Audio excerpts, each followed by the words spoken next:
Hello everyone, today we study about the electric potential and capacitor. So this is our unit of 4 marks. तो potential एक क्या होता है कि वे किसी भी एनर्जी का स्टोर होना, और कैपेसिटर होता है किसी भी चार्ज का स्टोर होना। जैसे ये पंखे वगैरह के अंदर कैपेसिटर लगे होते हैं, सेम मैंने कहीं ना कहीं दोनों चीज़ें सेम ही है, और बाकी ज़्यादा ब्रीफली देखें तो बहुत डिफरेंस होता है। तो बेसिक फार्मूला क्या होगा पोटेंशियल का, V is equal to W upon में क्यू। यहाँ पे क्यू क्या होता है, चार्ज होता है, वी डब्लू क्या होता है, वर्क डन, और वी क्या होता है, पोटेंशियल होता है। पोटेंशियल की यूनिट होती है बेटा वोल्ट, वर्क की क्या होती है जूल, और चार्ज की क्या होती है कूलम।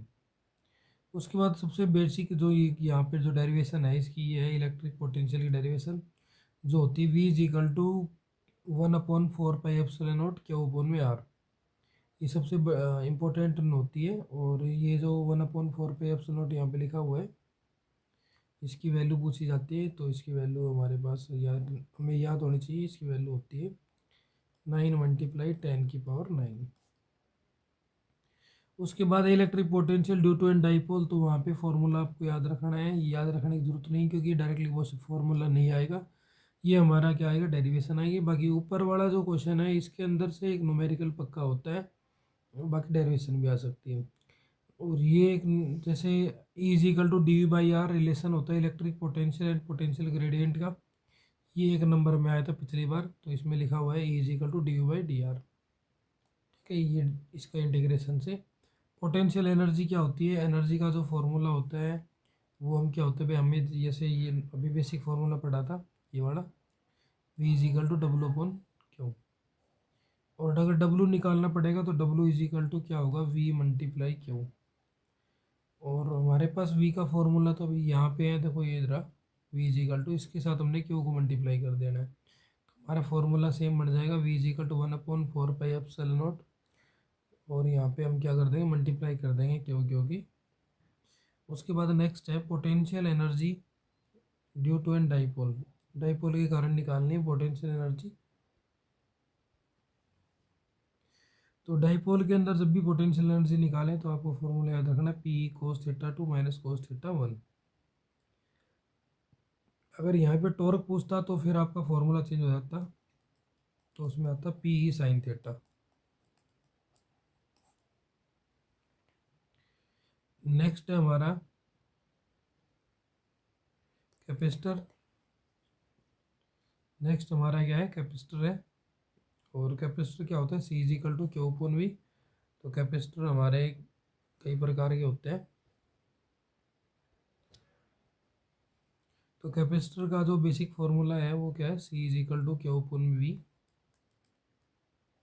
कैपेसिटर की यूनिट क्या होती है, फैराड, C से डिनोट होते हैं फैराड।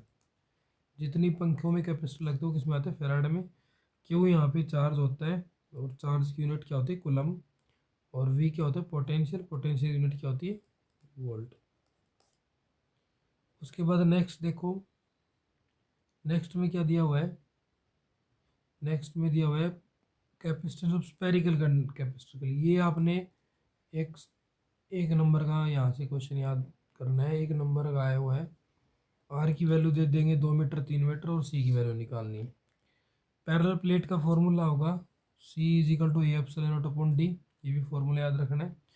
कैपेसिटर को सीरीज में जोड़ने के लिए 1/C is equal to 1/C1 + 1/C2 + 1/C3। वहीं रजिस्टेंस उसका उल्टा होता था, पैरेलल में जोड़ने के लिए C is equal to C1 + C2 + C3।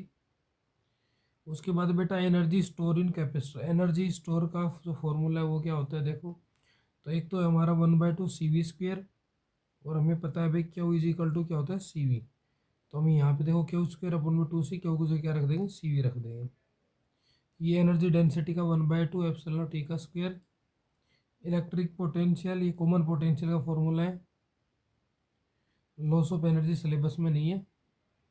और बाकी कैपेसिटर मीडियम, और ये डाइलेक्ट्रिक कैपेसिटर प्लेट, दोनों आपके सिलेबस में, इनको अच्छे से कर लेना है।